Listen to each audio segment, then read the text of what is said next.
Nous restons dans le domaine de l'automobile. D'après les derniers chiffres, en 2007, plus de 9,5 millions de points de permis de conduire ont été supprimés à la suite d'infractions, 30% de plus que l'année dernière, et 88 700 permis de conduire ont été supprimés. Voilà pour les chiffres.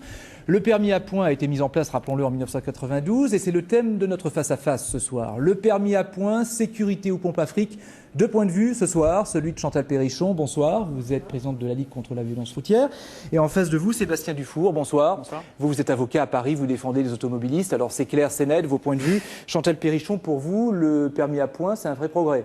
Un vrai progrès, parce que vous avez donné des chiffres qui semblent effectivement alarmants, mais vous avez tout simplement oublié de dire que 1 400 000 personnes ont récupéré leur permis cette année également. Alors pour nous, le permis à points, c'est quelque chose qui a permis d'améliorer énormément la sécurité routière sur la route.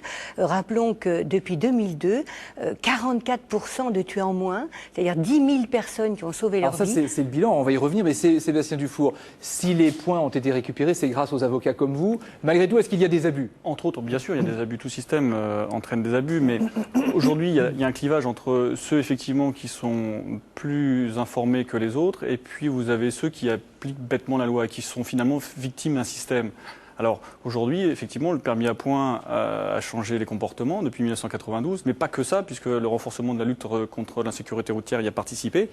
Mais aujourd'hui, le permis à points entraîne beaucoup de victimes et beaucoup de dommages collatéraux. La question, est-ce qu'il faut revoir le permis à points? Est-ce qu'il faut l'alléger? Alors, les victimes dont monsieur parle, c'est les nouveaux martyrs de notre société. C'est-à-dire maintenant, l'État suspend des permis et c'est l'État qui est responsable parce que les gens ne respectent pas le code de la route. Excusez-nous, on n'a pas de compassion pour ce type de martyrs. Oui, absolument. Simplement, il y a une petite... Vous faites du lobbying, effectivement, auprès des politiques, moi aussi, parce que vous n'avez pas le monopole du lobbying.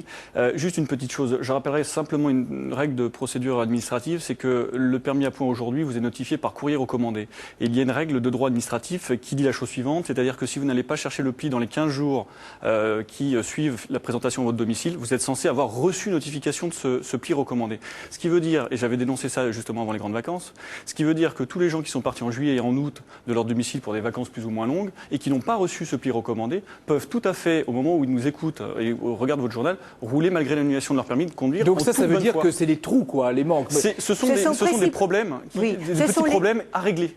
J'ai envie de dire, ce sont les trous et les défaillances dont vous vivez. Voilà. Alors, je sais bien que chacun doit gagner sa vie, mais pas à n'importe quel prix. Et vous la gagnez, en fait, en incitant les gens à transgresser la loi systématiquement. La parole est à la défense. Merci, oui. monsieur le procureur. Non, moi, j'incite personne à faire quoi que ce soit. Je veux dire, l'avocat d'un pédophile se promène pas avec un par-dessus auprès des écoles. Moi, je suis là pour simplement faire respecter la loi. Le ministère de l'Intérieur ne la respecte pas. Et comme vous, j'espère que on va pouvoir améliorer le système. Aujourd'hui, ce que je veux, c'est l'améliorer comment? Alors, notamment en faisant en sorte que les automobilistes aient connaissance de l'annulation de leur permis de conduire à tous les coups. Et qu'on ne vienne pas leur dire un jour « Ah, écoutez, monsieur, vous êtes parti en vacances ou vous étiez hospitalisé plus de 15 jours, bah aujourd'hui, non seulement votre permis est annulé, et en plus, vous ne pouvez plus rien faire, vous ne pouvez plus attaquer dans la juridiction. Ça fait partie de la quarantaine de points, de défaillances, de dysfonctionnements que l'on connaît. D'ailleurs, un journaliste assez connu a même commis un ouvrage là-dessus. Et ce que l'on déplore, nous, c'est que le gouvernement n'ait pas mis en place une commission interministérielle qui puisse combler ces défaillances. Ça vous mettrait au chômage peut-être, mais ça permettrait effectivement que la loi s'applique. Non, non, au contraire, ça ne me mettrait pas au chômage parce que ça me permettrait d'attaquer, dans 100% des cas, l'annulation d'un permis de conduire, ce que je ne peux pas faire aujourd'hui. Alors, le gouvernement qui étudie une réforme du permis de conduire en ce moment, il y a un groupe de travail qui a été mis en place, les premières pistes sortiront vers la mi-octobre. Il y a déjà des pistes, on les voit. L'interdiction, par exemple, de conduire la nuit pour les jeunes conducteurs, l'idée de favoriser la conduite accompagnée ou encore la mise en place de formations post-permis. Dans ces pistes-là, est-ce qu'il y en a une qui vous intéresse ou est-ce qu'il faudrait en créer une autre encore ? Je vais laisser la parole. Allez-y. Trop aimable. Bon, il y a énormément de pistes qui pourraient être mises en place. Moi, ce que je déplore, c'est que ce gouvernement travaille de façon brouillonne. Alors, il y a un certain nombre de rumeurs en ce moment qui circulent. Or, on a des institutions qui devraient fonctionner. Il y a des experts, il y a un observatoire national de sécurité routière, il y a un conseil national de sécurité routière, et on s'aperçoit finalement qu'il n'a pas été consulté à cette occasion. Donc, vous avez donné un certain nombre de pistes, notamment la conduite accompagnée. Oui, certes, mais quand on regarde ne serait-ce que ce ce point-là, eh bien, en Suède, qui pratiquent la conduite accompagnée depuis de nombreuses années, on s'aperçoit que le kilométrage est beaucoup plus important pour obtenir bien plus de résultats. Je dirais que le problème aujourd'hui, c'est la formation des conducteurs automobiles. Il y a un vrai problème de formation. Alors après, on peut effectivement trouver des propositions tout à fait saugrenues, comme empêcher les jeunes de conduire la nuit. C'est pas pour ça qu'ils ne commettront pas d'infraction ou qu'ils ne se tueront pas le jour.